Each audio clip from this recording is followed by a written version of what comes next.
Okay.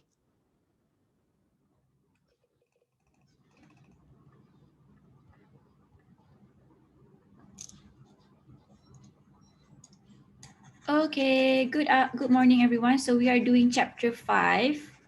We're continuing chapter 5. So we already talked about impulse momentum theorem. So we know that impulse is the product of force with the change in time, and we already discovered that this is also equal to the change in momentum. The change in momentum. So the word change ni ataupun the symbol delta ni is very important. If you only have P, then this is not going to be equal to impulse because impulse is F delta T. So the change in momentum is necessary. What is momentum? Momentum is PMV. If you have the delta P, if you have a delta in your equation, I told you guys you must satisfy the delta on the right hand side as well. It can either be delta MV or it can either be M delta V. It depends on your situation lah, but we will stick with delta P equals to M delta V because this is like the most common situation that we encounter daily, right? The change in velocity, our mass does not really change. So that is what we discovered. We discovered that impulse is equal to the change in momentum. And what else? What am I missing here? Delta P. So delta P over delta T. This is the rate of change in momentum. So the word rate means over time.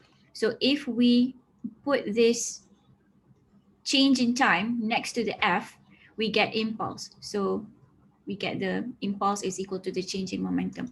Okay, so what do we have to remember for this part? We need to remember that P is equal to mv. That's your basic equation. And then we have delta P equals to M delta V, which is also equal to impulse. And impulse is equal to F delta T. I don't know. Yourself? Quiet. Okay. What else? We also talked about types of collision. Sorry, this is not collision yet. We talked about how to use the change in momentum and impulse in problems, right? So we saw that this was a tennis player, dia dia pukul his tennis ball and the tennis ball traveled towards him and then he hit it and it traveled 40. So we know that the what is the impulse delivered to the ball by the racket? So we know that we had to find out what was the impulse, but F and delta T was not provided. However, they provide us with yeah, it's broken. They provide us with the change in V. So we can use that because impulse is equal to M delta V. So it's not here because I already rub it off. So we can find out what is impulse by using impulse equals to change in P or change in momentum, and this would be equal to mass times change in velocity. We have this information. We don't have I equals to F times delta T. So we use what we have. So we know what the mass is and we know what is the change in velocity. So you can find out impulse from that. And what work does the ball do? So we're going back to chapter 4 in here. So work is always equal to the change in energy. Work is always equal to the change in energy. Work cannot be equal to energy. It is always the change in energy. So W equals to delta KE, or you can use your work energy theorem. So in this case, we know that work is change in energy, and we know that we only have KE here. We don't have UG, we don't have elastic potential energy, we don't have gravitational potential energy, we only have kinetic because it's movement. So KE final minus KE initial, just plug in the values. We have the mass, we have the V. So you would find out that the work done on this ball is actually minus 27. It's losing energy.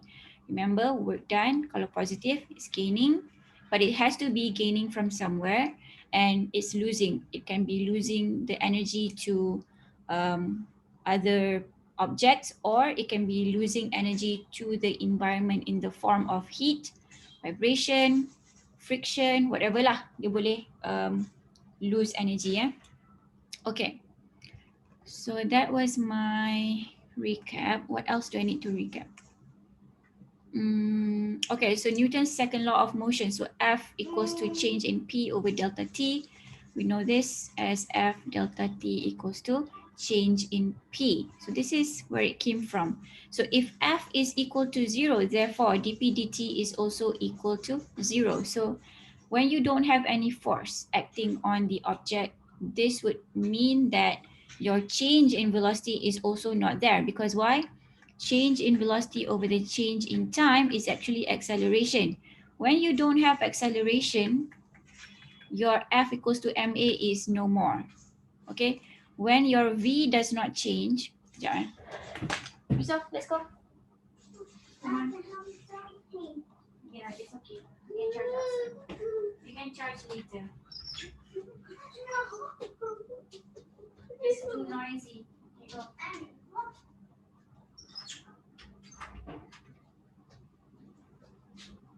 Okay, sorry for the distraction. Saya pun distracted sebenarnya.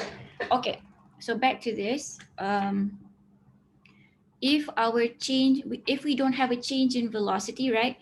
We start with 5 meter per second and we end up with a velocity of 5 meter per second. There's no change in velocity. So if there is no change in velocity over time, you wouldn't have acceleration. So if you don't have acceleration, you wouldn't have any force. So if your change in V is 0, your force is equal to 0, you don't have any impulse, and also it works vice versa. If you don't have any force, you also don't have any change, the rate in change in momentum. Okay, so it works either way lah. Either you find out what is the force or you find out what is the rate of change of momentum. Okay, because they are equal.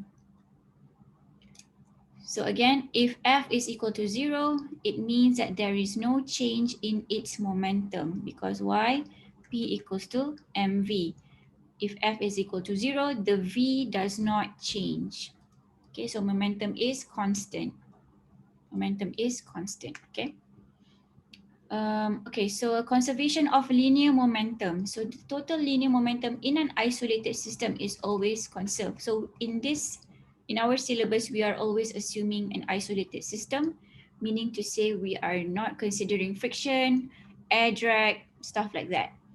So kita akan cakap apa yang kita cerita dalam soalan tu, itulah dia yang berlaku. So we don't have any external factors. Kita tak payah fikir jauh-jauh sangat lah. Kita fikir untuk fahamkan the principles in this chapter only. So we are talking about isolated system. So what does it mean when we talk about that the total linear momentum is always conserved? It means that when you start with a certain amount of momentum, when you end, you also have the same momentum. Dia tak berubah lah. In chapter 4, we talked about EI equals to EF. So in this case, we are going to talk about MVI equals to MVF. Okay, but in this case, we would have several objects. So kita kena ada addition sikit lah. Okay, so in chapter 4, we talked about EI equals to EF. So in chapter 5, we talked about, this is the conservation of energy. Here, we're talking about, kenapa saya cakap chapter 5, we're talking about Pi equals to Pf. The initial momentum is also equal to the final momentum. This is the conservation of linear momentum. Moving on, kita akan belajar pasal angular. Conservation of angular momentum. So ada beza.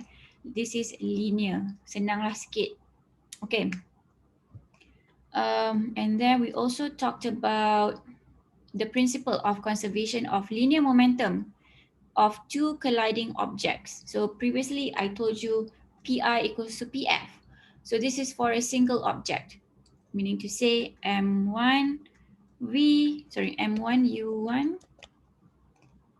and this would be equal to M1V1. So this is one object. But if we have two objects, we have to add them together. So you would have M1U1, M2U2, and you add them together. So this is your P initial. And then they collide. Let me use a different color. So this is your P initial. So this is the starting point. You have mass number 1 moving at u1. This is mass number 1 moving at velocity u1. This is mass number 2 moving at velocity number 2 or u2. Diorang bertembung. Okay, yang ni collision. I don't know what type of collision it is. And then they bergerak opposite direction. So we want to know what is the velocity of mass number 1 and what is the velocity of mass number 2. So this is satisfied by this equation. So m1 u1 plus m2 u2, or this is your pi, which is equal to pf, m1 v1 plus m2 v2. So we want to know what is the velocity after the collision. Oh, I wrote it here. Delta pi, or the total momentum, initial momentum, is equal to the net ataupun total final momentum. Okay. So kita padam ini. Okay, what else? And we also have explosion of objects into pieces. Would we encounter this type of problem? Saya rasa tak kot. Kita akan go for collision lah in general. So initial total linear momentum is equal to final. Okay, next. So you know that impulse is equal to the change in momentum, right? Impulse, or F delta T, is equal to the, what is this? I don't want any GIF. Okay, change in momentum, and change in momentum is equal to mv minus mu. So here they put the, let me write this, mv minus mu. So this would be equal to F delta T. Here they put the delta T down here. So macam mana cakap? Tak cukup tempat. F, so change in P over the change in T. So this would be equal to mv minus mu over delta T. So they are saying that if you reduce the time, of collision, you are actually changing your velocity very, very fast. You are changing your velocity very, very fast, which means that you will suffer a greater force. You are changing your velocity very fast, meaning to say you are moving very fast and then tiba-tiba berhenti kan, kosong. Bila kita bertembung dengan benda ni, kita punya V kena jadi kosong kan. But we want to know what is our U, and if this happens over a short period of time, then your force is going to be high. You will suffer injury lah, accident. But if this delta T can be increased, your change in velocity, meaning to say you are moving, nak terantuk kepala kan, you are moving, but you are moving fast, but at the same time it takes you a longer time. So macam slow motion lah sikit kan. So you will suffer a less force. So this is based on this equation lah, okay? So this is what so our cars, they use this principle to design safety features lah in our car. So we have bumpers, the crumple zone, if you know what that is. So our car, okay, let me try drawing a car. I'm so sorry for this car. It looks like a spaceship. So you know that you have a bumper here, right? So this is the front side of your car, walaupun dia macam comel. So this is your bumper, right? So when you have an accident with someone, or hopefully not, you have an accident with another car, you see that there is like the front part of your car is like super dented. Kalau tak pernah tengok, nanti korang Google lah. It's super dented, and dent itu dalam, tapi at the same time it serves like macam nak cakap, it serves as a buffer, because when you have to crumple this zone, when you have to crumple this bumper, it takes some time, right? Takes some time. Versus if your bumper ni, nama dia bumper kan? Saya tak ingat lah nama dia apa. If your bumper is, let me just call it bumper. If your bumper is hard, dia tak keras. Sorry, if dia tak lembut, dia keras. Bila bertembung, sekejap je lah impact dia kan. Daripada laju terus zero. But if your bumper is soft, bertembung, it takes some time to stop. It takes some time to stop the collision. Sama macam kita punya airbag, when we hit our head on the airbag, it takes some time to stop. That some time though is actually reducing the force on the car, it's reducing the force on ourselves. So the bumper on your car is very, very important lah. Apart from that, we have the airbag, which also increases the time. We also have the seat belt. When you when you are in an accident, you have that mengejut tu kan, mengejut, nak berhenti secara mengejut tu. But walaupun dia berhenti secara mengejut tu, dia ada masa. Dia ada masa untuk berhenti tu sebab of the seat belt. So those are some of the safety features lah. I believe Volvo ada banyak lagi safety feature, but I don't know because I don't own a Volvo. Volvo is the one starting the seat belt punya rule lah. They started with the seat belt. So Volvo started and all the cars followed. So that was cool because now we have less accidents. What else? Okay, so we talked about different types of collision: elastic, inelastic, and also actual collision. We're not going to talk about this. Ini dia lagi susah. We're going to talk about elastic and inelastic. Elastic is when you conserve your kinetic energy. So all of this collision, you conserve. Conserve. Kenapa tulisan saya gemuk sangat ni? Sekejap. Conserve P. You are always conserving P. This guy, you are conserving P. Apa yang tak conserve? You are conserving KE as well here. Conserve KE. Any does not conserve KE. Does not conserve KE. So elastic collision, conserve. Inelastic, conserve momentum.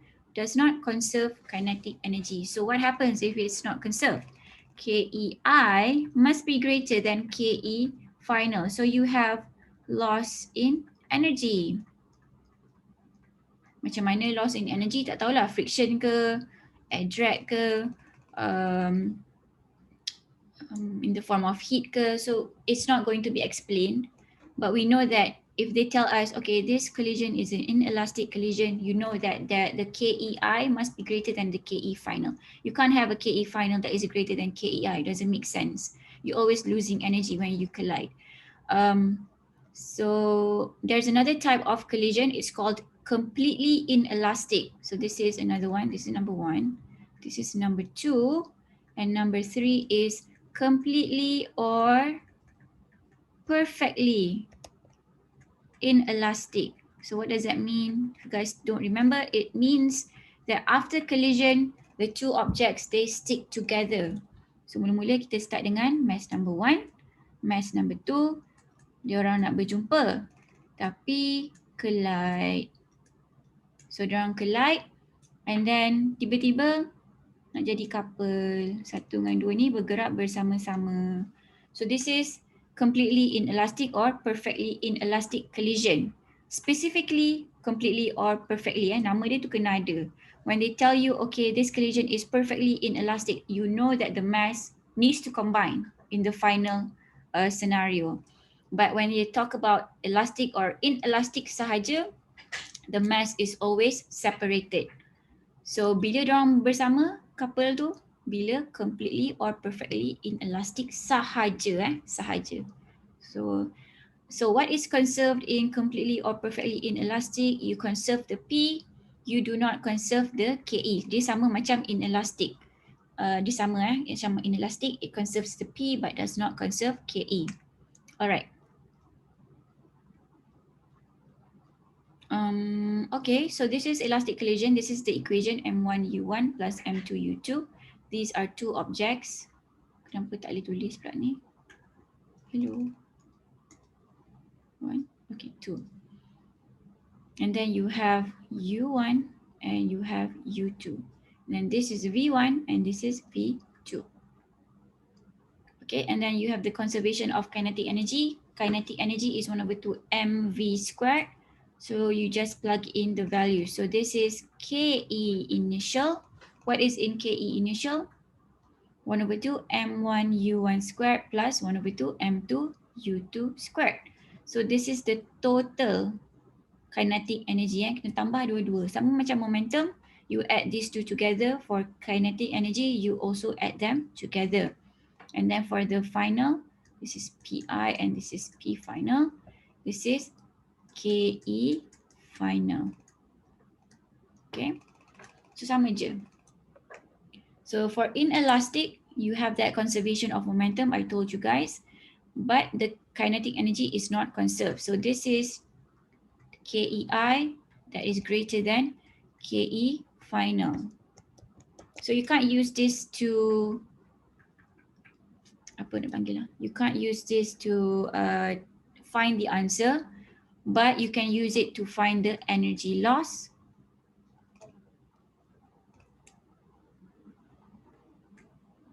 Panjang ni saya punya recap ni. Okay, so you can find it to find, you can use it to find energy loss and also to double check your answer lah. Double check. So if your KE final is greater than your KE initial, you know that there is something wrong. So you redo your calculation. Okay. And then we have perfectly inelastic, two objects stick together. So conservation of momentum, change in PI, sorry, the total PI is equal to total P final. But in this case, your M1 and M2 bergabung. So they are a single mass. Mass final lah, orang cakap. Orang bergabung, so to become one mass. So kena tambah. So you would only have one velocity because they are sticking to each other. So they are moving together. Initially, you had U1 and U2. But when they combine, you only have one velocity, only one, because they are sticking together. Therefore, they are moving together and have the same velocity. And same for the conservation of kinetic energy. This is the similar one as to inelastic, but for the final kinetic energy, your mass also has to combine. Your velocity only one, sama juga. Okay. Okay, in head-on collision. So we have two types of collision. Tadi kita cakap pasal head-on collision, which is elastic, inelastic, and also perfectly inelastic. Perfectly inelastic. Okay. This is called head-on collision. Kenapa dia one axis? It's only in one axis. If you guys notice, it's not XY. XY motion tak ada in this case. So it's easy lah. It's easy, but that's not always the case. Kita dah buat ni. This is our second type. So this is B lah. I would call this as A. So this is A, and under A you have 1, 2, 3 collisions. This is head-on, and then you would have oblique collision. So this is part B lah of collision. So when you have one mass that is moving to the right, in this case this is moving to the right, but M2 is not in the same axis as M1. Kalau dia sama axis, kalau bertembung, dia terus kena lah kan. This is called head-on. But in this case, it's not in the same axis. It's somewhere else. So what happens is, when they collide, dia collide CP je. Dia collide dekat sini je. Kat sini. Kat ujung, kat tepi sikit je. So you can try it yourself. If you are colliding two objects and they are not head-on. Maksudnya head-on ni tak bersama lah muka diorang. So dia kena CP je. When dia kena CP je, this would give us a collision like this. It's called oblique collision. So dia akan seorang pergi sini, seorang pergi sini. So how do we find out what is the velocity of these two objects after they gone through oblique collision? So sama juga principle dia, we have the conservation of momentum and also the conservation of kinetic energy. However, since we have the X and Y component, we have to solve momentum in terms of X and Y. So let's see. Linear momentum is conserved in both the X and Y direction. So conservation of momentum in X component, M1 U1X plus M2 U2X is equal to M1 V1X. So these are X's lah, X, X, X. And then conservation of momentum in Y component, Y, Y, Y, Y. So dia sama je, dia conservation sama macam tadi, cuma kita kena pecahkan kepada X and Y. So if they did not give you X and Y but they give you the angle, we need to find out what is the X and Y. need to resolve the vector. Okay. So what else? Okay, so problem solving strategy. Read and understand the question, visualize and sketch, identify the colliding objects, determine the type of collision. Is it elastic or is it inelastic? Is it a head-on collision? Is it an oblique collision? Kalau oblique ada X and Y. Kalau head-on, it's just one axis. Identify the mass, initial velocity and final velocity. Apply the conservation of linear momentum. So all collisions have conservation of linear momentum. Yang membezakan diorang adalah whether they conserve kinetic energy or not. So elastic conserve both. Inelastic, they only conserve momentum. They do not conserve kinetic energy. Okay. So this is just a little recap balik apa yang kita cerita tadi. Head-on collision, M1, U1, M2, U2, M1, V1, M2, V2. Please remember this one. And then for head-on perfectly inelastic, you need to combine the mass. Sebab ada perkataan perfectly. For oblique collision, you have the X and Y. Okay, so macam mana nak ingat semua equation ni? Ingat P equals to mv. This is your basic equation. KE is equal to 1 over 2 mv squared. Kenapa saya pakai crayon? Saya pun tak tahu. So P equals to mv, KE equals to 1 over 2 mv squared. So this is the basic equation that you need to remember. And then, kalau nak ingat lagi, total PI is always equal to total PF. What is PI? M1 V1, U1 plus M2 U2. You expand on based on this equation. You don't have to remember all this. Remember the basic equation. Remember that conservation of momentum is total PI equals to total PF. And then total KEI is equal to total KEF. This is what you need to remember. You don't have to remember all this. Okay, but you can if you can remember, but I can't. So I'm giving you a tip on how I remember things. So apply the conservation of kinetic energy. For elastic, it is equal. For inelastic, your initial must be greater than final. This is a must. Final tak boleh besar dari initial. Okay, what else? All right. Okay, so example 5.3. Before that, do we have any questions? Setengah jam saya cerita balik semua benda ni. It's okay. Any questions so far before we start with the example? No. Tak ada Okay. Let's do example 5.3 over here. So an 8 kilogram object moving east. Moving east Oh, okay. So if you guys don't remember, I'm just going to tell you guys north, east, west, south. Sebenarnya saya pun tak ingat, so saya kena selalu lukis balik because I can't remember. So it's moving east, which means that it's moving this way. Betul kan? East west saya. Betul. So it's moving to the east at 15 meter per second on a frictionless horizontal surface and collides with a 10 kilogram. So we have two objects here, 8 and 10. So 8 ni dia punya U, this is the U, it's 15 meter per second. Saya tak tahu kenapa saya asyik pakai crayon ni. So 15 meter per second is the U for object number 1. Let's call this object number 1. So this is U1, right?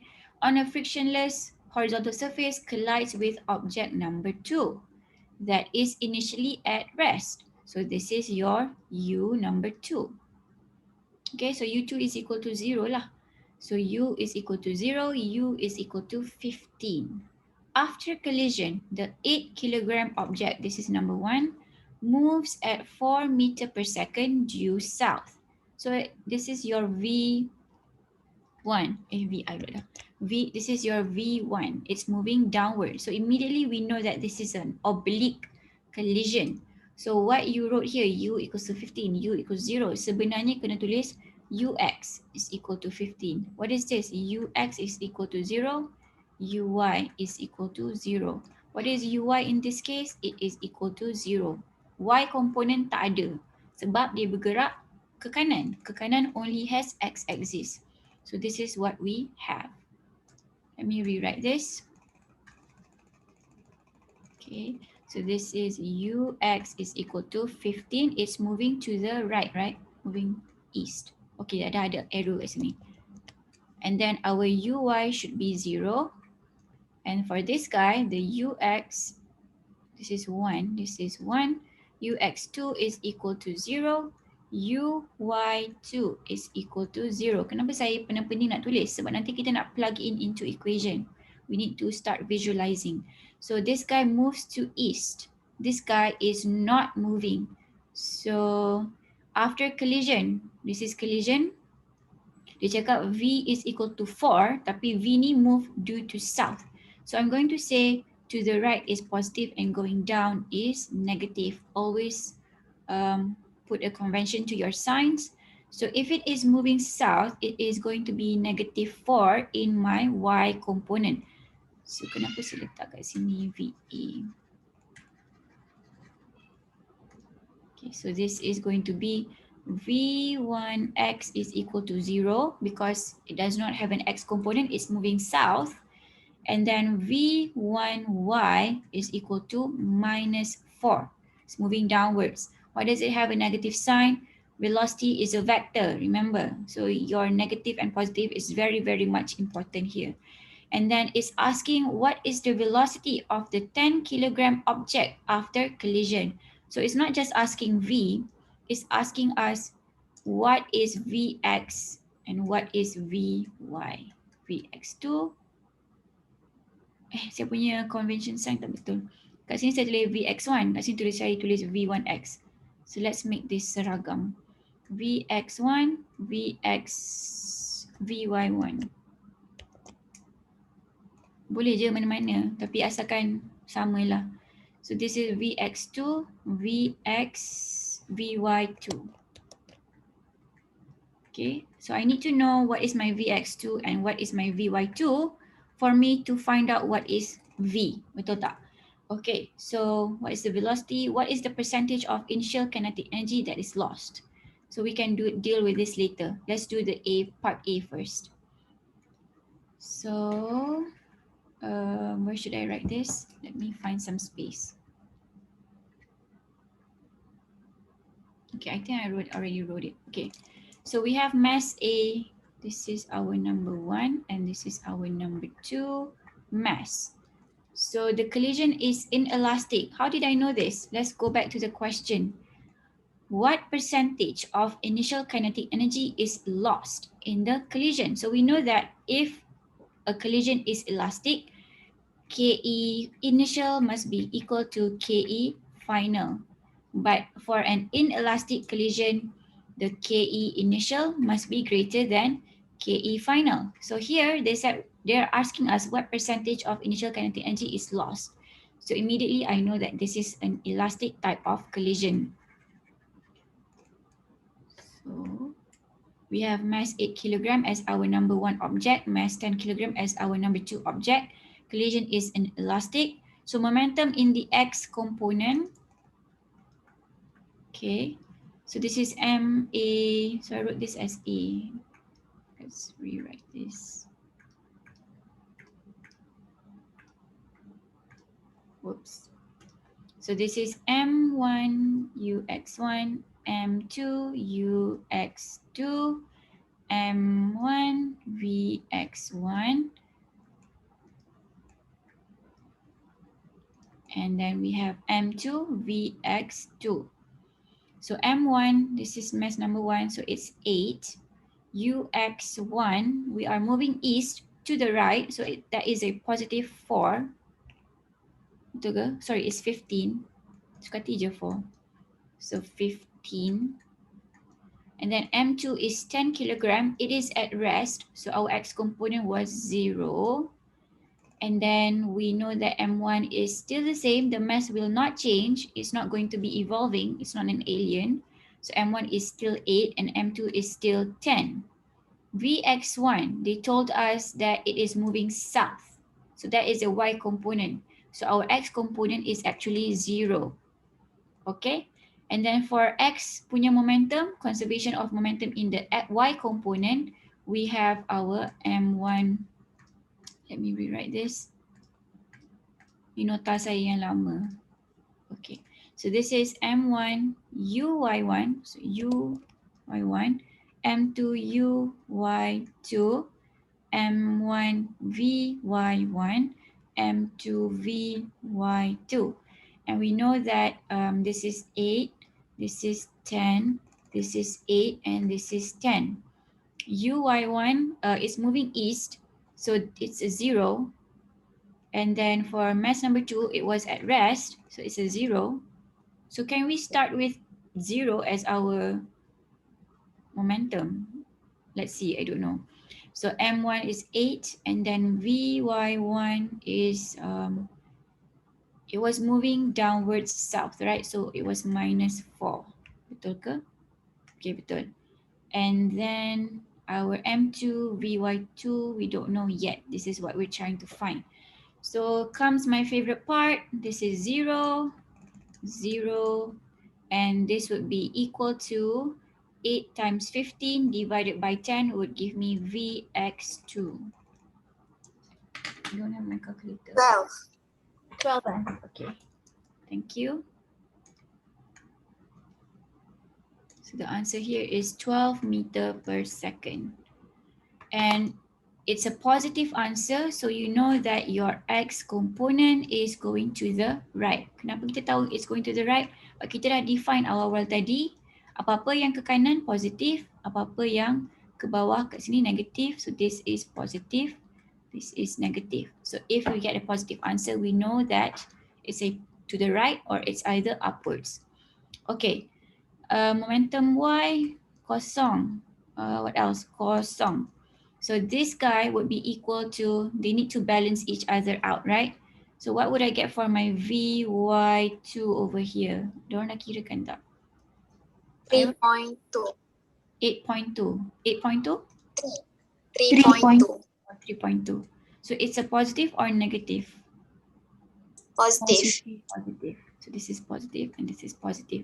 So I know that my component, my velocity y component is going upwards.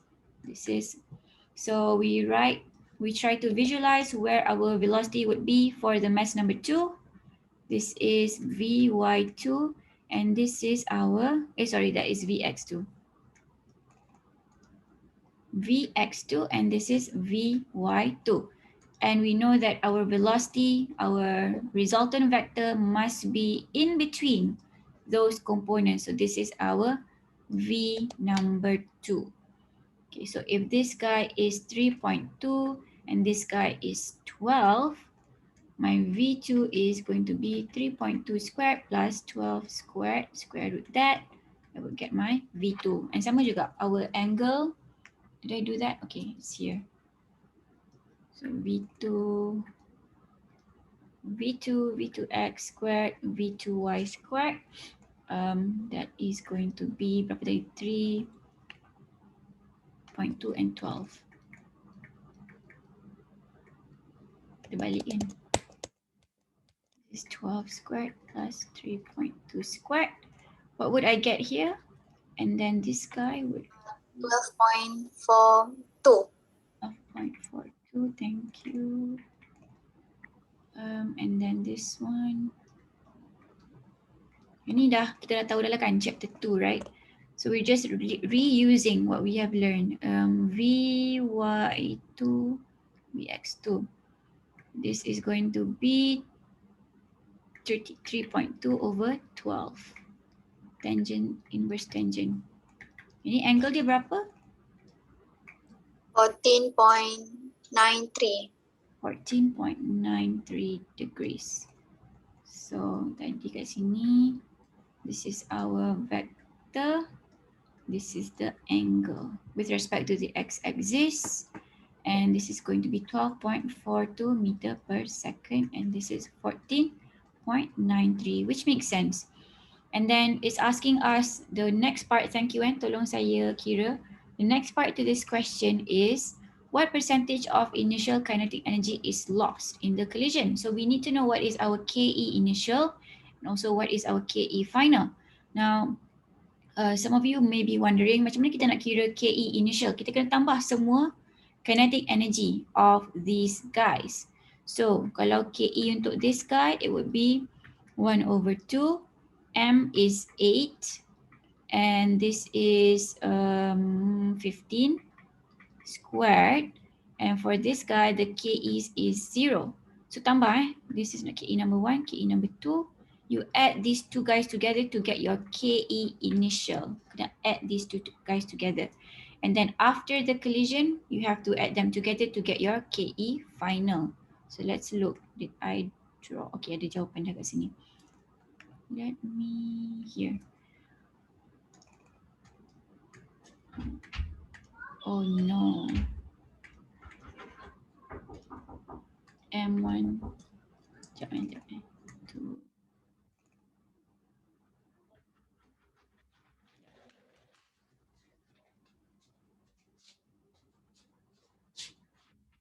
Excuse me. No, it's enough time.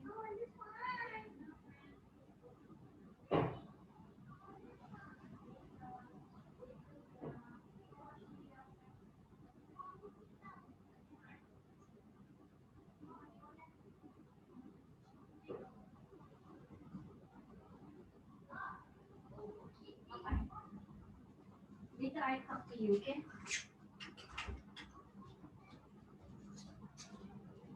Okay.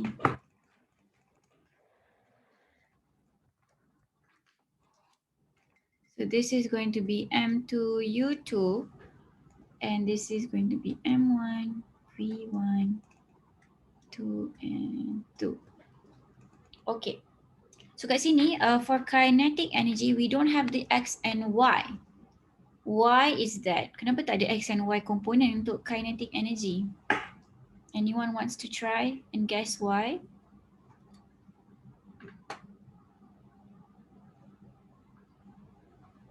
So kinetic direction, But kinetic energy apa? tak ada direction. Ada direction. Okay, betul. Why doesn't it have any direction? Apa yang tak ada direction? Apa yang ada? Scalar quantity. Apa?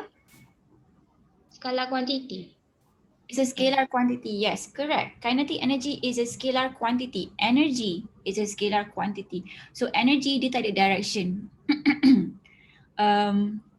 It's a scalar quantity. You're right. It doesn't have direction and it is a scalar quantity. So when we are trying to find this, if we have ux and uy, you need to find out what is the u.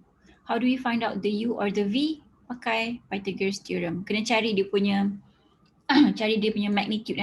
You can't use the x and y. Use the magnitude of the components and then baru pakai dalam equation. For example, we know that the v2, we had the v2x and v2y separately, but we needed to find out what is we needed to find out what is the magnitude of the vector, right?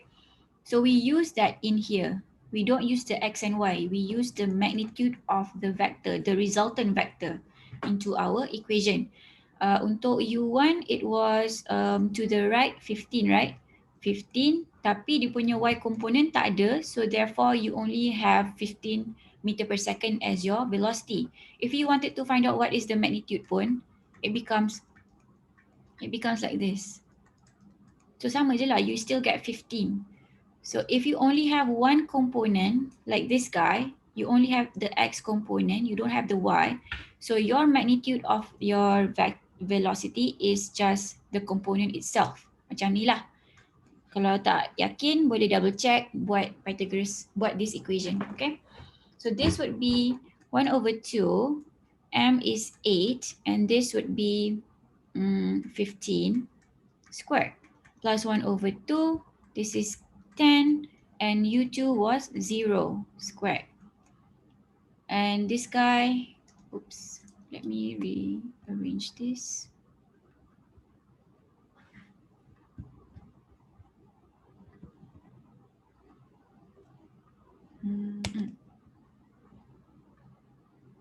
new slide over here. Okay, where was I? Okay, it's here. So kita tahu KE initial ni akan jadi greater than KE final. So 1 over 2, 8.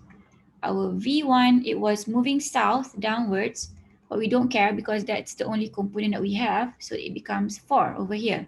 If you don't trust me, so it becomes V1 is equal to 4 moving downwards squared plus 0 squared. I still get 4, right? So 1 over 2, 8 equals, 8 times 4 squared plus 1 over 2, 10, and this is 12.42 squared. Okay, so this is now, this whole thing is our EI, and this whole thing is our E final.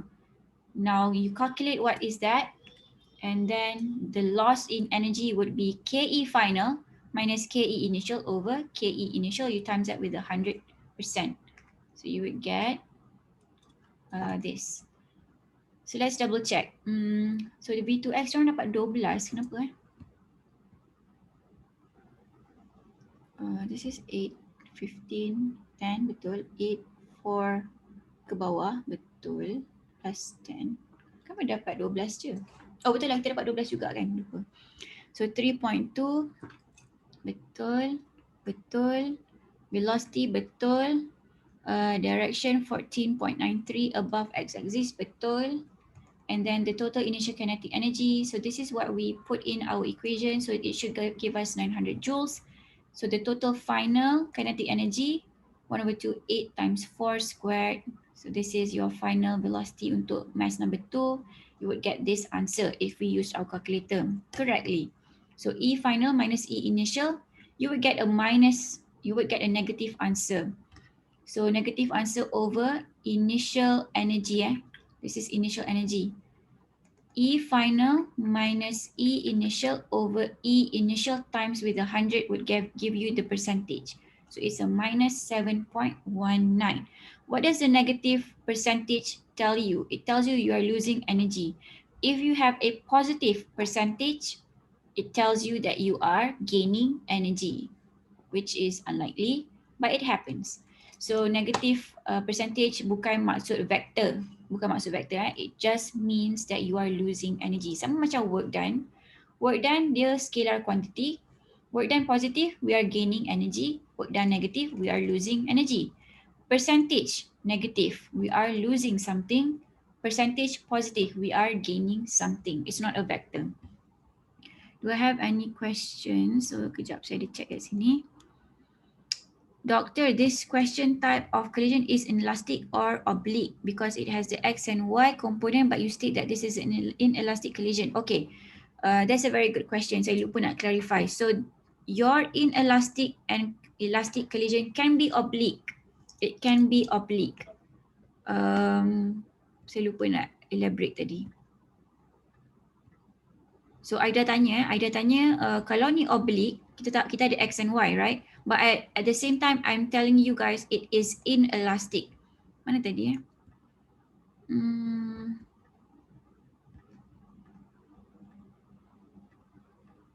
Okay, so it's this one. Kita tahu kita ada A. A is head-on collision, elastic, inelastic, perfectly inelastic. Untuk collision oblique, ada benda yang sama. Cuma dia perbezaan dia adalah X and Y je. So you would have elastic, inelastic. Boleh Oblique collision, perfectly inelastic pun boleh juga. Semua ni ada. Perbezaan antara dua ni adalah X and Y versus one axis sahaja. So apa lagi saya cerita kat sini? Is that okay with everyone? I forgot to mention this to you guys, sorry. So we have two types of collision, head-on. Head-on is one dimensional or one axis. You have three types of collision in our syllabus, elastic, inelastic, perfectly inelastic. Elastic conserves both. Inelastic does not conserve KE. Oblique collision, we have the X and Y collision. We also have the three types, But in this case, we would have the X and Y component untuk setiap ni. Okay, so that is the difference. Okay, so all collision conserve momentum. Tak kisah oblique ke, tak kisah head-on ke, tak kisah elastic, tak kisah inelastic. They all conserve momentum. KE sahaja yang membezakan diorang. Okay, next example. Let me make this bigger. Ada soalan lain tak? That's a good question sebab saya lupa clarify tadi. Any other questions? Do we have time? Okay, we have time. So let's try to finish another two examples. So example 5.4, this is another type of collision. Let's look at this diagram. So we have a bullet called mass 1 and we have a block, a wooden block called mass 2. So this bullet is shot into the wooden block and after it is shot, it is embedded in the wooden block. What does it mean to be embedded? Maksudnya dia melekat lah dalam wooden block tu. Dia melekat, which means that now this is a type of collision that is perfectly inelastic. Because why? Because mass 1 and mass 2 are now one object ataupun one mass. They are combined. So we would have only one velocity for this object because they are now combined. If one guy is moving, the other guy has to move as well because they are now kembar siam ataupun couple. Couple lah bunyi sedap sikit.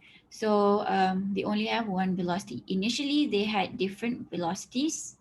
After they couple, diorang akan ada satu velocity sahaja. So kalau saya nak pergi sini, orang tu pun nak ikut saya. Tapi saya tak ada couple. So, tak adalah. Okay, so here a 5 gram bullet. So this is 5 gram. Bullet is shot horizontal. So we know that it is horizontal, moving. It's not specified whether it's to the right or to the left, but it gave us a diagram. So kita follow diagram dia.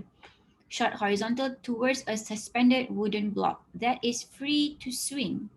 Free to swing, dia dilekatkan dengan string ni. So kalau dia bergerak pun, dia bergerak ikut string ni. The bullet is embedded into the block and the block swings and raised to a height 5 cm from its initial level. If the mass of the wooden block is 1.5 kg, what is the speed of the bullet? So immediately I can already see that if there is a change in height, there is a change in UG, or there is a change in E lah. There's a change in E. So we have to combine chapter 4 a little bit in here. Okay, so let's try to identify what type of collision this is. I already gave you guys a hint just now. They are embedded together, therefore it is a type of collision that is called perfectly inelastic. Ada ke perfectly elastic collision? To be honest, I don't know. Sebab saya tak pernah dengar pun kalau ada. I only know that there is perfectly inelastic. I don't know if perfectly elastic wujud ke tak wujud. I haven't actually looked into that. So kita akan stick to perfectly inelastic, okay? So if they are combined together, it's called perfectly inelastic. Kenapa ada line kat sini? Perfectly inelastic. And then what else? We know that in all collision, we need to conserve momentum. This is an inelastic problem. Therefore, we know that our KE is not conserved. So conservation of momentum.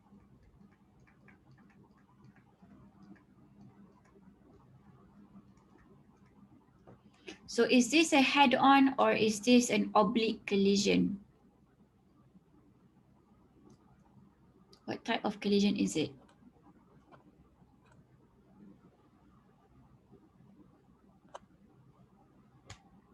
Semua orang tak tahu dah.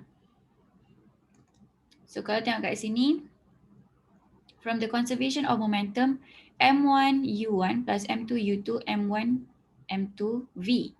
So here they are saying that it is a head-on collision. Why?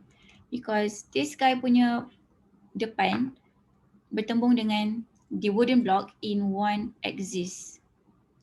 I know that dia akan naik, but still it's a head-on collision. Diorang bertembung macam tu. Kalau dia bertembung CP, then it is an oblique collision. But no, they are head-on. It's a head-on collision. So head-on collision, kita tak ada X and Y. So M1U1, M2U2, 0.05.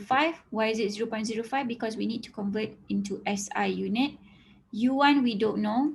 And then this guy is at rest. So this is U equals to 0. This is U2. U1 is equal to, we don't know. We're trying to find that out. So 0.005 U1 plus 1.5 times 0. Because this wooden block is at, mana tadi? Mana dia cakap at rest tu? Okay, suspended wooden block. So it didn't actually spell out that it is at rest. It's just saying that it is suspended. So logically, benda yang tergantung, dia tak ada velocity lah kan. Tergantung kan, dia tak buat apa-apa. So V dia kosong lah. Okay, so that is what we're dealing with. Equals to 0.005 plus with 1.5. So the mass is now combined and we are left with one velocity only. Now, if this guy is moving, which way would it move? Would it move up? Would it move to the right? Or would it move at an angle? It's still moving to the right. Betul tak? Still moving to the right. Dia naik, betul, dia naik.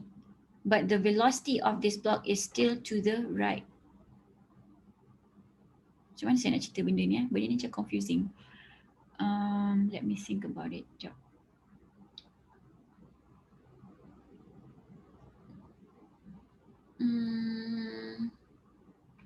Okay, so roughly kita nampak dia macam ni Roughly kita nampak dia gerak macam ni. And I would argue, if I was a student, I would argue lah. Kenapa dia ada X and Y tapi kita treat dia as head-on collision? The first thing that I told you was dia head-on collision sebab this is a wooden block yang bertembung dalam satu axis. The bullet and the wooden block was colliding in one axis. So immediately benda tu dah cakap this is classified as a head-on collision. So that is one thing.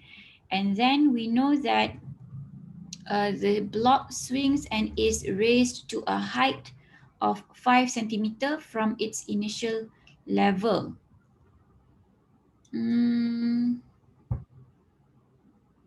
Macam mana saya nak cerita yang tu How do I make sense that benda ni it is not XY? Sekejap. I can't figure it out. Okay, can we treat this as a head-on first and then saya akan go back to this problem and tell you why it's not treated as oblique later. Saya pun nak kena find out the best way to explain this. I don't know how to explain it yet. Okay, so we're going to treat this as head-on, which is only one axis. So 0.005 U1 1.5 times 0, 0.005 plus 1.5 because they are embedded. Our mass is now just one mass and we also have just one velocity. So U1 is equal to, kita rearrange this to be U1 is equal to 1.505. Where did I get that? From here, 1.505 divided by this guy. So I will get my U1. This guy is 0. So solving for this, I would get 301 with V. So from the conservation of energy, so EI is equal to EF. If you guys still remember, we would have KE plus U. In this case, we are only dealing with UG. We're not dealing with any type of spring. So this is going to be KEI, UGI is equal to KE final plus UG final. Okay, so our KE, we are trying to find what is our U1. So we don't know what this is. This guy is a 0. So this does not contribute to our KE. So KEI is just this guy. So it's going to be, let me write this somewhere else. Okay, it's already here. 1/2 M1 plus M2. Kejap. Kenapa dia gabung? V.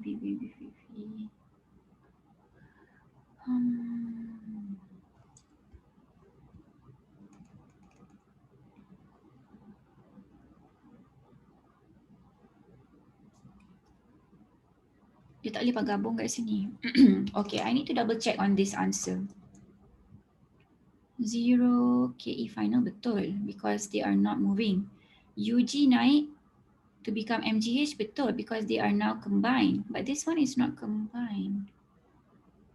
This should be 1/2 M1V1 squared.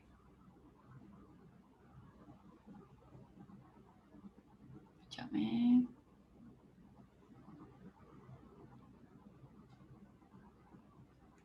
This is final.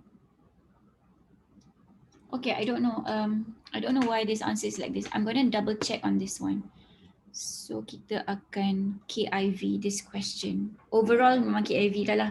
I need to explain to you guys why it's not oblique. And secondly, this equation doesn't make sense to me. I'm gonna double check on this one. Okay. So let's do a more simple example. Saya tak tahu kenapa saya tak perasan soalan tu pelik. Okay, sorry about that. I hope I didn't confuse anyone. Let's just lupakan dulu soalan tu. Kita akan go back to that. So a 2 times 10 to the 3 kilogram. So this is basically 2000 lah. 2000 kilogram car. Okay, moving east. Moving east. 8 meter per second collides with, so this is our car. Our car is a ball. Collides with a 3.5 times 1000 kilogram car moving north. So this guy is moving east, but the other car is moving north. So by right dia akan move macam ni lah. Lepas tu bila dia sampai ke sini dia akan bertembung dengan this guy. So this is going to be 3. Moving north. Okay, dia tak bagi tahu. So this is our UA. This is mass A. This is mass B. We don't know what is our UB, but we know what is the mass. MA is 2000 and MB is 3005. 1, 2, 3, 2500 kilogram. Okay, kalau soalan boleh interrupt saya. Please interrupt me so that everyone can understand better. So MA is 2000 here. This is object number A. Object A. UA is 8. UB is unknown. So here we have the X and Y. So immediately I know that this is an oblique collision. It's not head-on. When they collide with each other, it's not going to be a head-on collision. I don't know if it's going to be head-on. Sebab I don't know when dia bertembung pun. Adakah dia bertembung CP? Adakah dia bertembung head-on?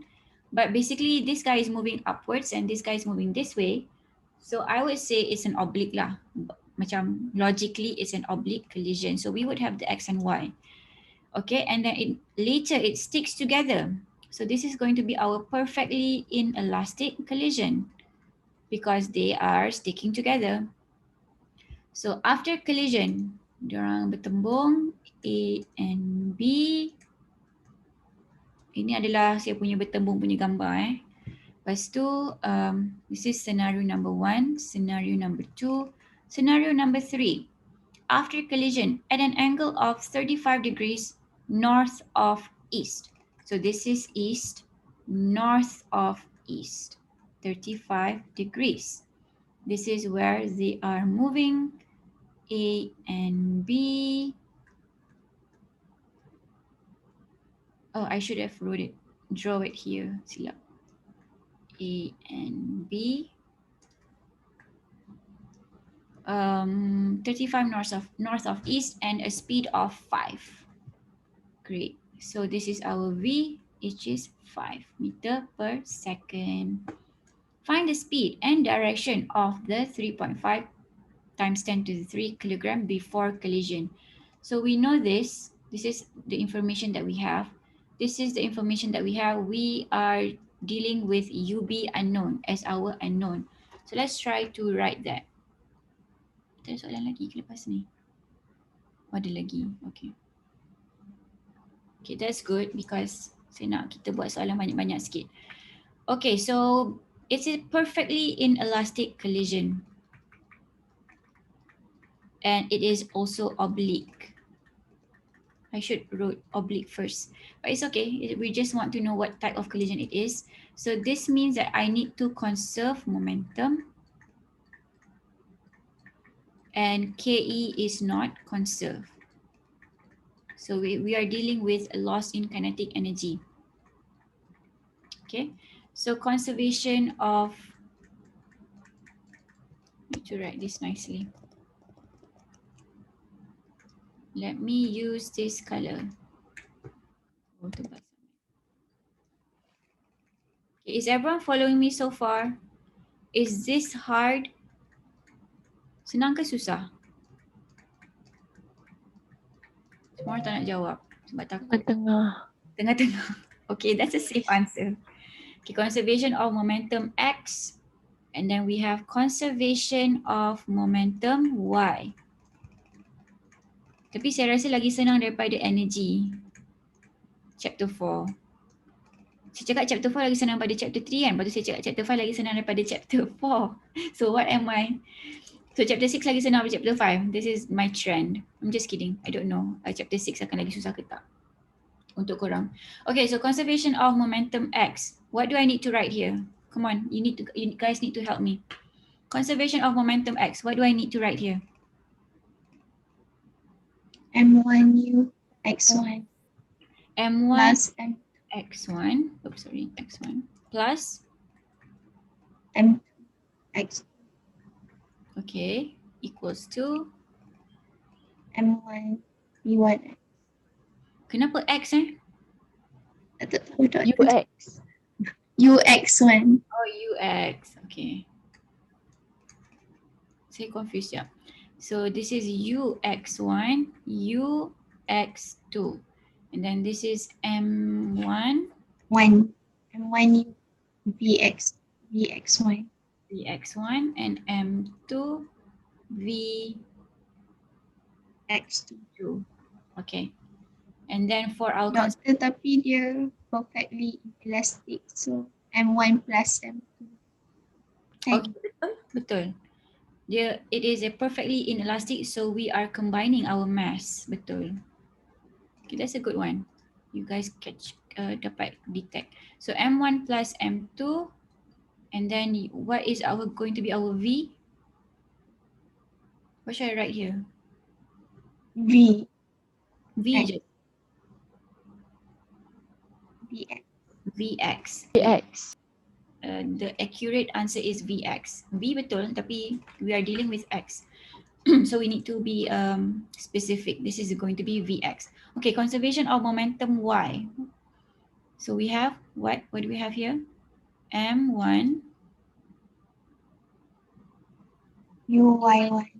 UY1 plus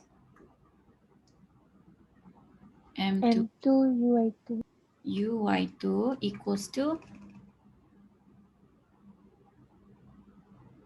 M1 M1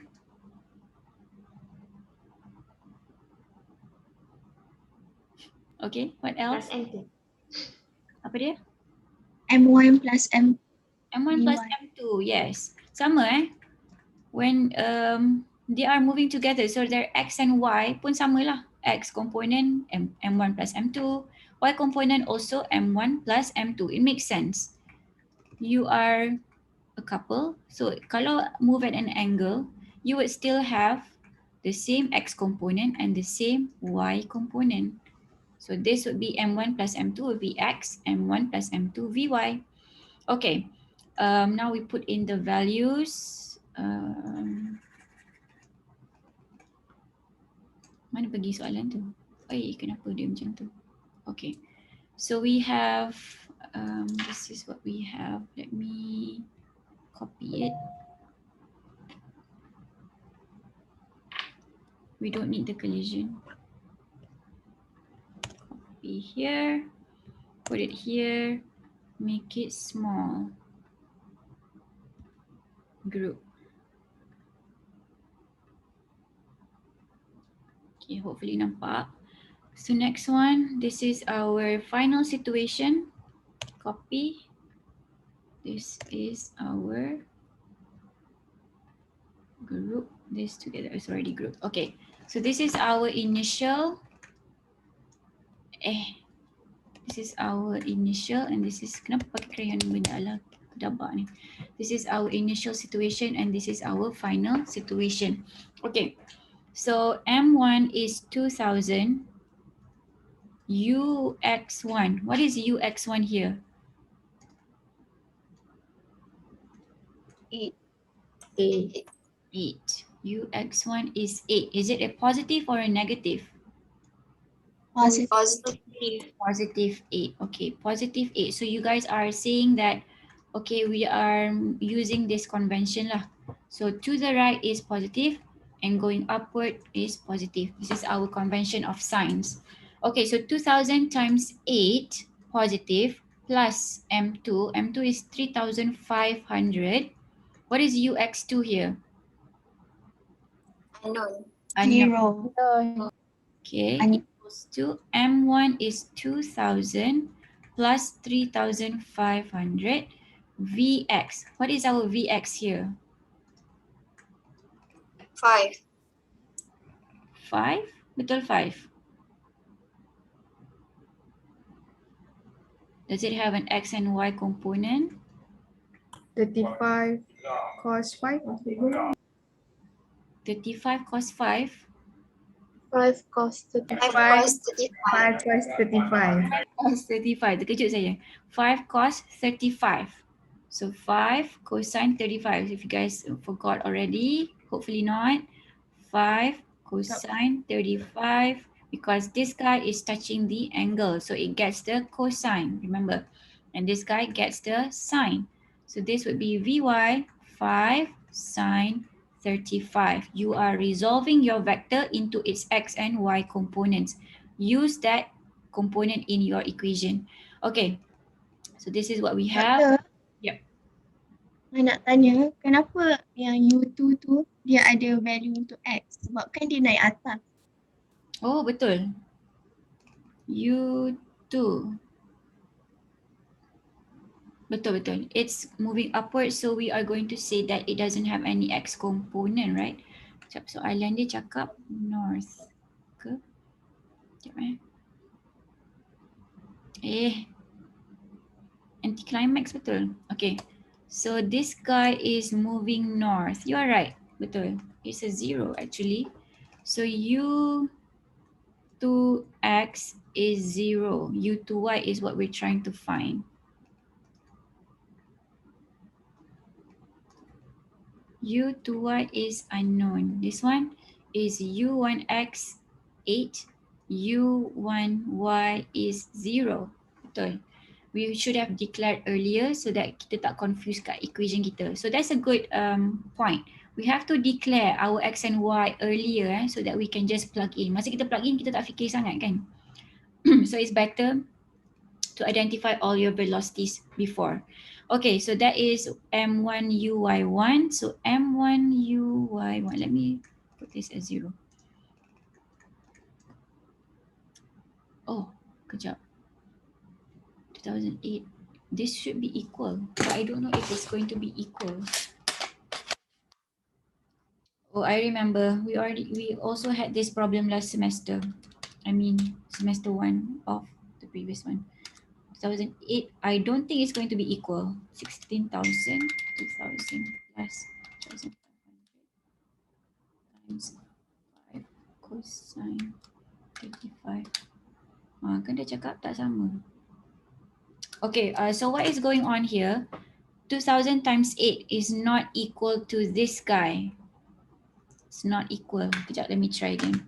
2,000 plus 3,500 times with 5 cosine 35.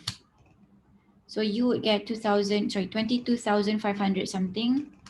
And 2,000 times 8 is just 16,000.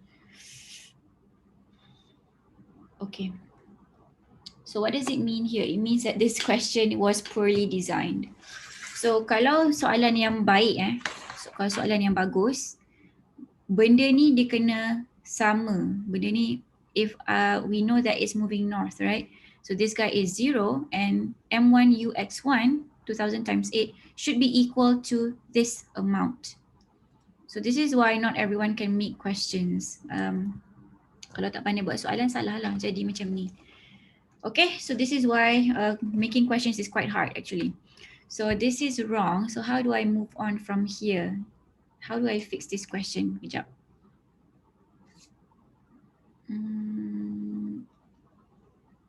Can we ignore that this guy is moving north? Boleh ke jadi macam tu? Kalau saya ignore dia moving north, I would have, tak boleh. Sekejap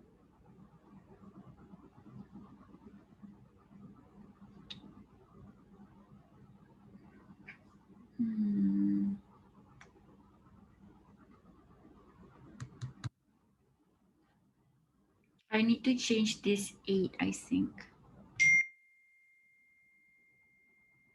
Okay, let's just try to do it first. Kita tengok jadi apa. Yang ni dah memang dah salah. So M1 is 2000. Banyak soal, banyak problem soalan chapter 5 ni. Oh, silap lah. Saya tak check, double check betul-betul. So UY1 is 0. We know that it's just moving east. So M2 is 3500. UY2 is going upwards. So this is what we're trying to find. Yang pelik tu. And then we have our M1 plus M2, which is 2000 plus 3500.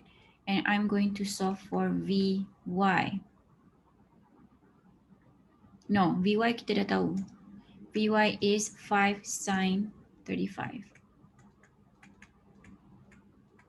Okay, let me try to see what happens. Okay, so we know that this guy is going to be 0, yay. So trying to solve for 2000 times with 3500 times 5 times with sine 35. So I would get 20,075 divided by 3,500. I would get my UY2. So my, oh, don't use orange. So my UY2. Doktor, yang 2000 dengan 3500 tu memang darab. Doktor. Oh, tambah, sorry. Tambah. Yes, correct. So 2000. Banyaklah silap saya hari ni, thank you. Times with 5. So that is a minus because it's going down. That guy is going up, so positive. Kita assume positive dulu. Times sine 35.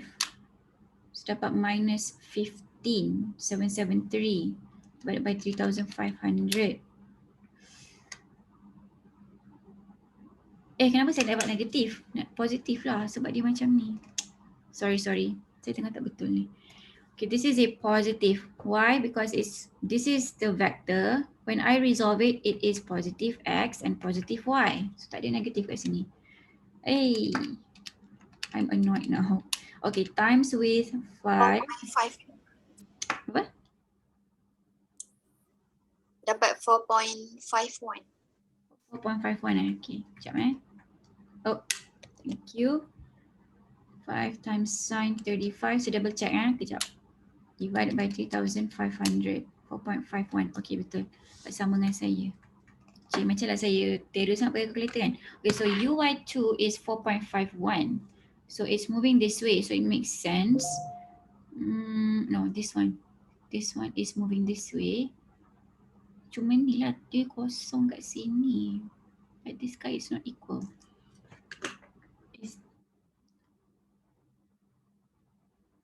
Kalau saya tukar UX1. Sekejap Kita ada masa, tak apa, hari ni kita ada masa.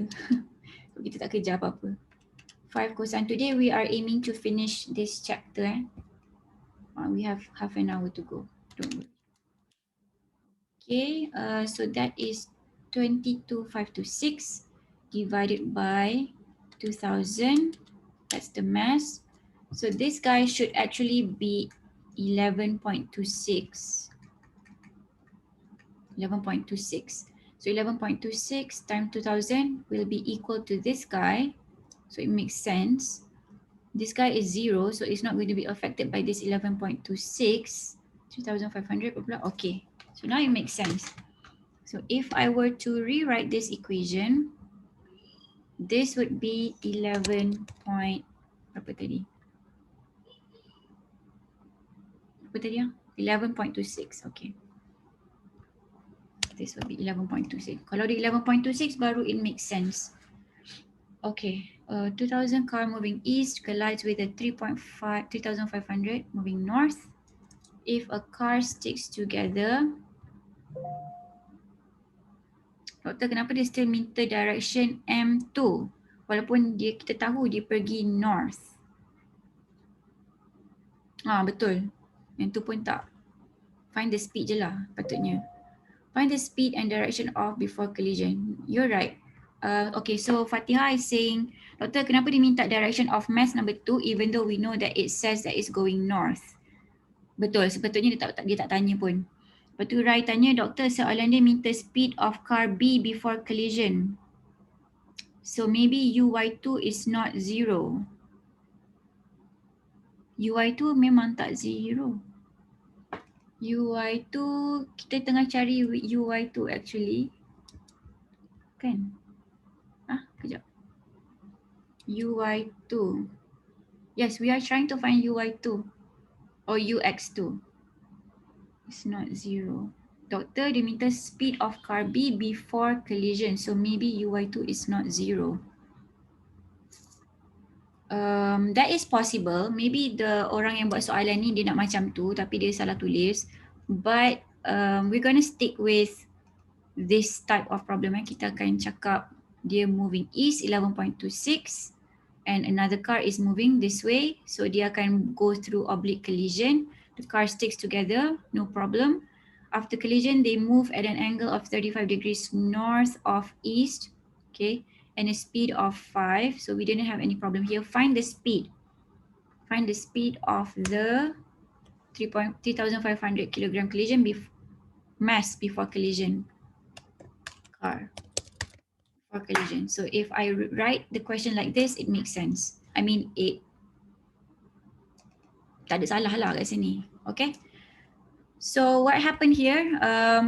I rewrite the equation to change the values. So if we try to find the conservation of momentum x, you would find out that it's not going to give us any answer because ultimately we want to find out what is uy2, which is moving north. So we are only concerned about momentum y in this case. But we didn't know that, so we tried to do both. And it's okay if you write this, there's no marks given if you write it correctly pun.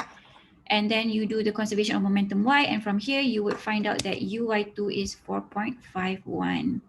And how do we know what is vx and vy? We have to resolve the velocity of the object, which was moving 5 meters per second and at 35 degrees north of east. And you would know that the vx is 5 cosine 35 and vy is 5 sine 35. So you use that in your equation. Okay. So that is as much as I can try to do damage control on this question. Any questions about this one? No questions? So everyone's okay? All right, moving on. So everyone hari ni sangat cooperative menekan cooperative, very engaging. So that's good. Okay, so example 5.5, block of mass 1.2 kilogram. Hopefully this one soalan ni tepat. A block of mass 1.2 kilogram initially moving to the right with a speed of 4. So let's try to draw our diagram. It's moving to the right and the speed of this guy is 4. We are going to say going to the right is positive and going upwards is also positive.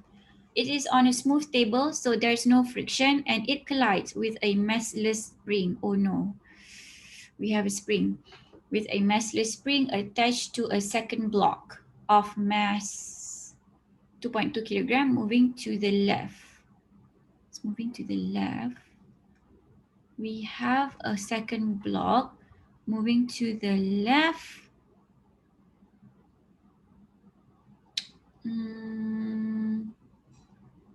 Oh, okay. Dia bertembung dengan spring. Tapi spring ni tak ada mass. Yang ada mass block ni sahaja. And they are moving this way. Pengsan. Okay, don't panic. Let's try to do it. Okay, 4. And this is mass 1 is 1.2 kilogram meter per second. And this is U2 minus 4 minus 2.5. Okay, so this is what we have. And then this guy, second block is M2 equals to 2.2 kilogram. Okay, everyone please double check what I'm doing here. Takut saya silap. Okay, the spring has a spring constant K is equal to 4.5 times 10 to the 3 Newton per meter. Okay, we know this. After collision, the first block has a speed of 3 meter per second to the right. After collision, so this is our initial situation. After collision, the first block, let me write that.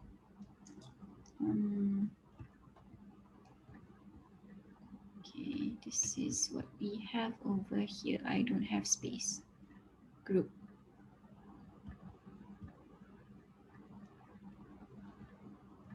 Dia penyet pula. Tak apalah. Okay. So first block is moving, apa tadi? First block is moving of a speed 3 meter to the right. So dia masih ke kanan. Takutnya jangan salah apa-apa kat sini. V1, 3 meter per second to the right. Okay, first block. After the collision, the first block. Determine the velocity of the second block after collision. So this is a head-on. So this is great actually. We want to know what is happening to the second block. And I need to label this guy. This is number 1. This is number 2. This is number 1 and this is number 2. Number 2 is unknown. We don't know what is going on with this guy.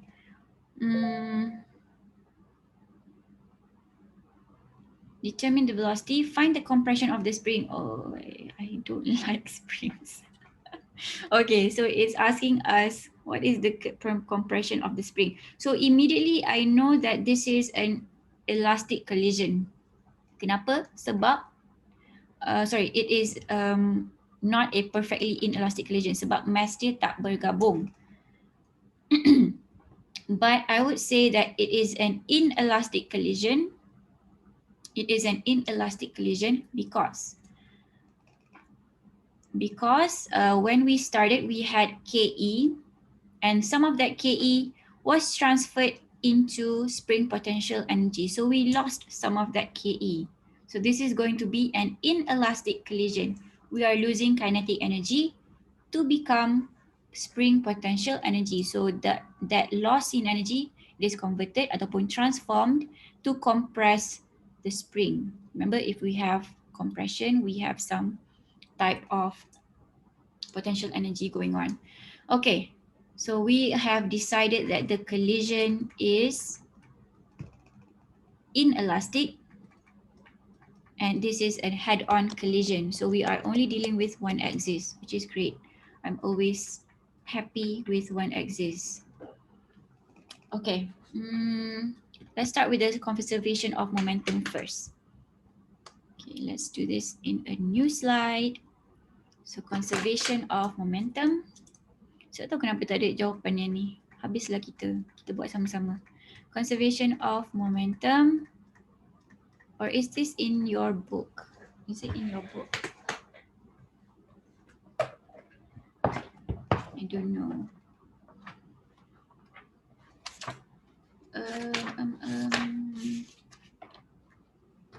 Chapter 5 kan? Chapter 5.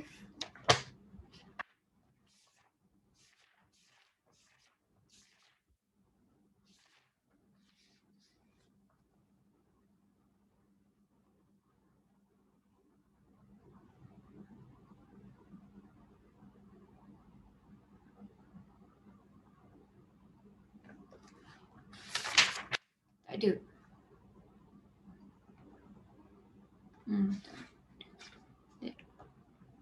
Block of mass collides with the spring. Okay, tak ada soalan tu. Tapi soalan yang kita buat sebelum ni. Oops. Sekejap, let me take this call. Hello?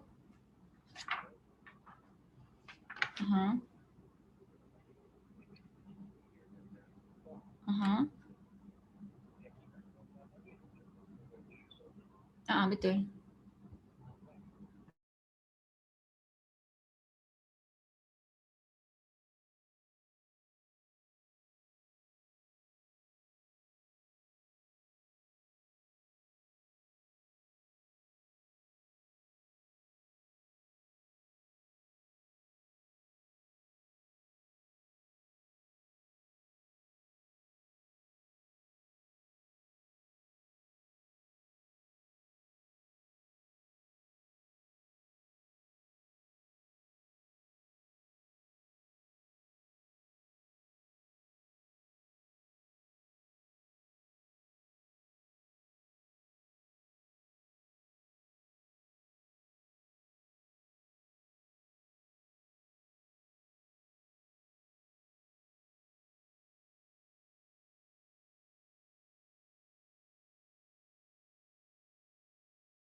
Okay, sorry about that.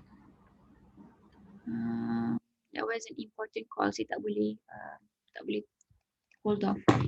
Okay, so we are dealing with conservation of momentum. Okay, I hope everyone is back. Please back. Please wake up. Jangan tidur. This is our final example. Kita cuba fahamkan apa yang berlaku kat sini. So this is quite a complex problem sebab we have a spring over here, which means that we have we have to transform the energy from KE to the spring. So we are losing some KE over here. Okay. So asyik recovery saving je. Okay, so M1 is 1.2 and then U1 is 4 and then M2 is 2.2 and our U2 is moving to the left. So we know that it is going to have a minus 2.5. Minus 2.5 is equal to M1 is the same mass, so it's not going to change unless it's going to be evolving into another Pokemon, but it's not, it's a wooden block, so it's not going to change. So 1.2 V1 is positive 3, and then M2, we still have the same mass, that is 2.2, and then we have our V2. Okay. So here, this looks easy, right? It's a head-on collision. It's one axis. We only have one unknown. So V2 of this guy is 1.2 times 4 plus 2.2 times minus 2.5. Hopefully the calculation here is going to be correct. Takutnya minus 1.2 times 3. So that is a minus divided by 2.2. So I got minus 1.95. Did you guys get the same answer or not? Yes. Okay, Yes. so it's negative. So it's moving to the left, which makes sense. I guess. So this is 1.95 meter per second. But we still haven't answered how much compression. How much compression? Kita dah jawab ni. Determine the velocity of the second block after collision. Find the compression of the spring. Okay, let's do that. So conservation of energy. Kita ada conservation of energy, but kita tak conserve KE je. Conservation of energy still stands. So I need to put this somewhere else. Nanti jadi kecil, tak apalah. Dia jadi macam kontur. It's okay. Alright. So conservation of energy, EI must be equal to EF. This is from chapter 4. EI equals to EF. Doesn't change. Here, we need to know if there is any non-conservative forces acting. It's a smooth table and there's no non-conservative forces. So we know that there is no WNC. So EI is just equal to EF. Great. So EI is KE plus US spring plus, equal to KE plus US. And this is our initial, final. So KEI, we have two kinetic energy from these guys. So this is going to be, let me find some space before I rent. Okay. Let's put it here.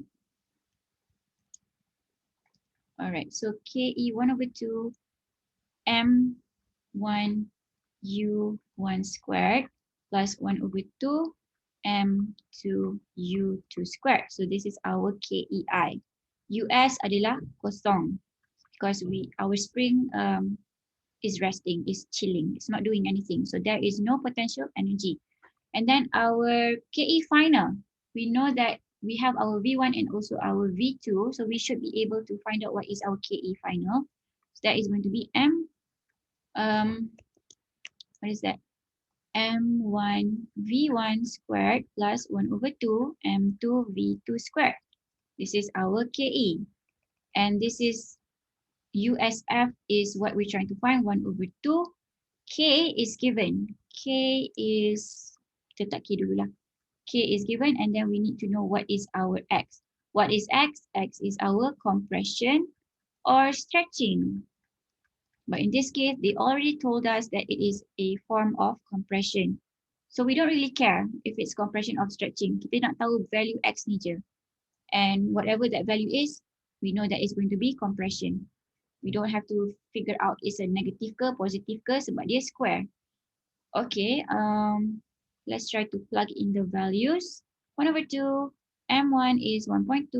Don't use orange because orange on green does not show up well. 1/2, this is not working as well. Let's just use black. 1/2, M is 1.2, U is 4 squared. 1/2, M2 is 2.2, this is 2.5 squared. I'm just ignoring the negative sign because it's going to be squared. So this is your KE initial. This is going to be equal to, need to write that somewhere else, 1/2 KX squared over here. Okay, 1/2 M1 is 1.2. Dah dia jadi bosan dah sebab kita dah tahu dah apa berlaku kat sini. Kena plug in je lah. So 2.2 and then V is 1.95. I'm ignoring the signs because it's going to be squared. If you want to put in the signs, you can. So this is going to be 1/2. What is our K? K is 4.5 times 10 to the 3. It was given in the question and then we solve for X squared. This is the only unknown that we have, so we can solve it. Panjangnya. Okay, let's do the calculation together. I think I'm gonna mess up, so I need you guys to help me. 4 squared, 1.2 times 4 squared divided by 2 plus with 2.2 times with 2.5 squared divided by 2. So my KE initial is 16. Oh, dah orang dah dapat jawapan dah. Yo, legendnya.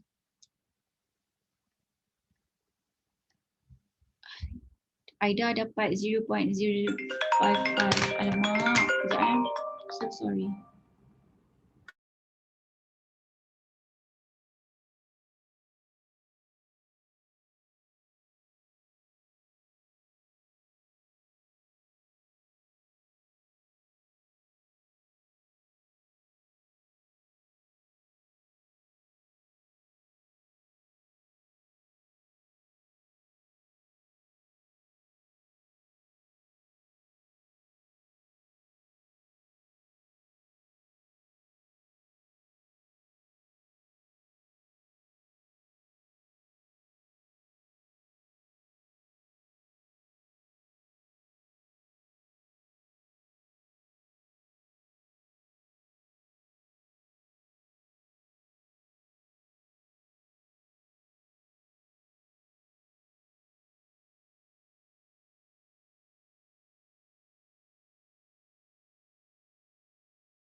Okay, sorry about that. So Aida dapat minus 0.055. Saya punya anak nak masuk sekolah ni. Cikgu dia call banyak kali. Kalau tak angkat kan bahaya. Okay, so sorry. 1.2 times 3 squared. Ada orang dapat sama dengan Aida tak? Divided by 2 plus 2.2 times 1.95 squared divided by 2. Takutnya kalau silap. So this is 9.583. So mula-mula kita ada 16.475. Lepas tu KA kita tukar jadi 9.583. Dia berkurang. So pengurangan tu akan pergi kepada benda alah ni. So 16.7475 minus 9.583. So times 2 divided by 4.5 times 10 to the 3 square root. Okay, saya dapat 0.055 juga macam Aida. Tapi Aida jawab tadi, Aida jawab minus. Sebab compression Aida. Why did you put in the minus? Plus 1/2. Sebab saya masukkan semua sekali equation tu dalam calculator, lepas tu dia dapat minus. Oh, okay. 4.5 times 10 to the 3. Oh, canggihnya kalkulator awak. So Aida got minus 0.05, tapi square root kita tahu jawapan dia akan positif atau negatif. And in this case, we don't really care if it's a negative or positive, but kita tahu it's a compression. Just give the magnitude of the compression or stretching lah. In this case, it's 0.055. Okay, so X can be positive minus 0.055. Kenapa? Sebab dia square kat sini. Square root, remember I told you guys if we are squaring something, you would get a positive or negative. But we don't really care if it's positive or negative here. Kita dah tahu dia compression. Okay, so that is the answer. Habis dah meter This is in meter. Alah, stop pula dah. Okay, okay. So this is the answer and this is your velocity. So this is not that hard, I would say. Tak susah. Tapi kena ingatlah chapter 4 macam mana You have to know, you have to remember chapter 4 to use this inside this question. So apa yang saya hutang korang, saya hutang soalan ni. Mana tadi? Hutang soalan ni. Nanti kita akan go over this question and also we will start with chapter 6 next class, which is tomorrow. Kan? Tomorrow, yeah. Okay, so we have 10 minutes. Do we have any questions from anyone? That was a long class actually. No questions? So everyone's okay. So let me do like a small recap here. So we have two types of collision. We have oblique and also head-on. Head-on is when you are in the same axis. Oblique is when you bertembung tapi CP-CP je kena. So bila kena CP-CP, you would have X and Y component because kalau kita bayangkanlah bola tu bertembung CP, you would have one ball going this way and the other ball going the other way, and they would have, it's not going to be in one axis, they would have X and Y. So that is an oblique collision. So both of these types of collision, they all have elastic, inelastic, and perfectly inelastic. These three all conserve momentum. Semua conserve momentum, linear momentum. So if you have a head-on, they conserve in one axis. If you have oblique, they conserve in X, they conserve in Y. For kinetic energy, you don't have X and Y because kinetic energy is a scalar quantity. So what do? You need to find out what is the magnitude. Do not use your X and Y values. Use your magnitude. Macam mana nak cari magnitude? Velocity squared, velocity X squared plus velocity Y squared. Square root that is your magnitude. We know this already. This is from chapter 2. What else? Perfectly inelastic collision. Inelastic collision, you are losing kinetic energy. Your KEI is going to be greater than your KE final. Where is it lost? In this case, we saw that it was lost to become compression. And sometimes it is lost to become MGH. Naik dekat sini. KE dia jadi MGH ataupun UG. Gravitational potential energy. Okay, so that is how the KE is lost. Your KE final is smaller than KE initial.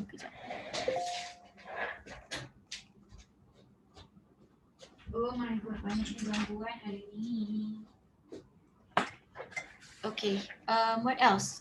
We saw that, apa lagi kita nampak hari ni? Okay, so this is how you find out energy loss. So EF minus EI over EI times with 100. So if you get a positive percentage, it means that you are gaining something. If you have a negative percentage, you are losing something. In this case, we are losing energy. So kita cari percentage of loss for energy. Apa lagi? I think that's it. So this is the end of chapter. No, it's not the end. We have one more example. So I'm going to talk to you guys about chapter 5 yang bullet tu tomorrow, and also chapter 6. So have a great rest of the day and take care. Jaga SOP. I'll see you guys tomorrow. Thank you, Doctor. Bye-bye. Doktor. Thank you, Thank you, Doctor. Thank you, Doctor. Doctor. Thank you, Doctor. Thank you, Doctor. Thank you, Doctor. Bye-bye. Thank you, Doctor. Thank you, Doctor. Doktor, for web assign chapter 5 tu dah kena buat ke? Boleh buat, tapi saya akan bagi, sebab kita akan habiskan chapter 5 tomorrow, right? So I'm going to make the deadline next Tuesday. Okay? Alright. Yang lab report tu kena buat. Tak. Itu saya tersilap letak. Yang tu saya bagi tahu kemudian. Thank you, Doctor. Okay, welcome. Bye-bye.